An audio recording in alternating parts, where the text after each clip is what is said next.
You're traveling so fleetly. Grandmother first, then Miss Plump. What a delectable couple.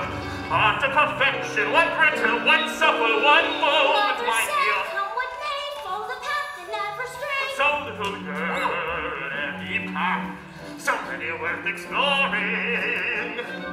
Just one would be so boring. Good afternoon, everyone. Welcome to the Arsht Center, and I am so thrilled that all of you are here in order to see our very first preview of our exciting production of the Theater Up Close series of Into the Woods. Mother said not to stray, still I suppose a small delay, Granny might like a fresh bouquet. Goodbye, Mr. Wolf. Goodbye, little girl. I want to say a little bit about DreamCatcher. The reason that we started the company is Natalie and I graduated here from Miami Palmetto Senior High School in 2007. And we moved up to New York, and we've been doing well up there, and we're very happy up there. But growing up, we didn't know if there was a tremendous amount of availability of work down here. Not like there's been since we left. Everything's taken off, especially since this space and since Scott has taken over here. Pink and plump. Hello, little girl. And we used to have a ton of conversations still to this day with our colleagues in New York, who are some of the most talented people on the planet. And we were down here, we'd see theater and see the incredible community of people here and talk about, you know, when you want to go do theater, where do you go? And people think Chicago, and they think DC, and they think Pittsburgh, and they think LA for film.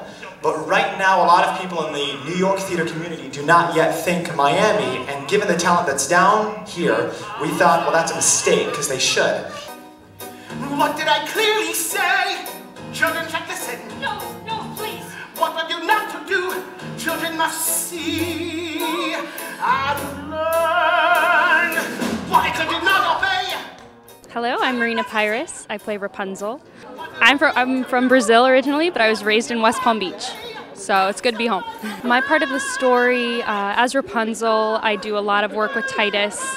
It's really a story of a mother-daughter relationship. It tells the story of a mother-daughter relationship in the original show.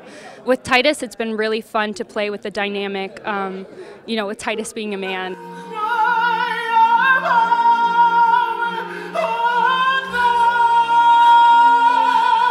First thing that we had happen was we had conversations with some of our amazing friends. We had Titus Burgess, who you're going to see in a second, who's an incredible, you know, Broadway legend, and he's incredible.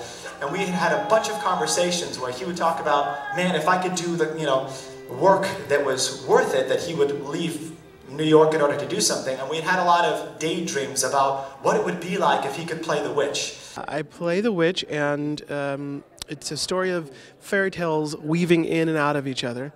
And we decided to try and see if we can get away with allowing a male androgynous figure to play this traditionally female role. It's a story of redemption, it's a story of curses, it's a story of watching what you say to children and how that plays out in their lives.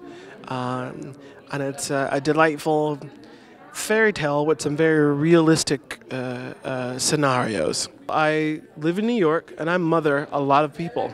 My mom was a single parent, and she was the best father I've known. So it was easy to use those as points of references. The hard part is the emotional journey that the witch goes through to drudge up the fact that Rapunzel is her only source of happiness, and what that means to have that threatened, the possibility of losing her. So I just think about the story, and I try and think of things in my life that I've felt at risk of losing and how that would affect me. And then throw on the wig and the cape, and you have the witch. Kiss me, and kiss me, and kiss me. And did I kiss him back? And then Ariel Jacobs and Natalie and I had a conversation where she was like, you know what, The Baker's Wife is a huge dream role of mine. And Titus was always telling me separately for years, you should really be the baker, that's a great role. And then we were like, wait a minute, that's a cast. That's a good cast. My name's Ariel Jacobs, and I'm playing the baker's wife in Into the Woods. The baker's wife is kind of the protagonist in the story of the baker and the baker's wife, and she really wants to have a child, but they find out that the baker has had a spell put on the family, which means that they cannot have children. So the baker and the baker's wife have to go into the woods to find all these ingredients to make a potion, because the witch says she needs these ingredients and then she will allow them to have a child. Or whatever. Never! It's these woods! Face the facts, find a boy, join the group, stop the giants, just get out of these woods. Was that him? Yes, it was. Was that me? No, it wasn't. Just a trick of the woods.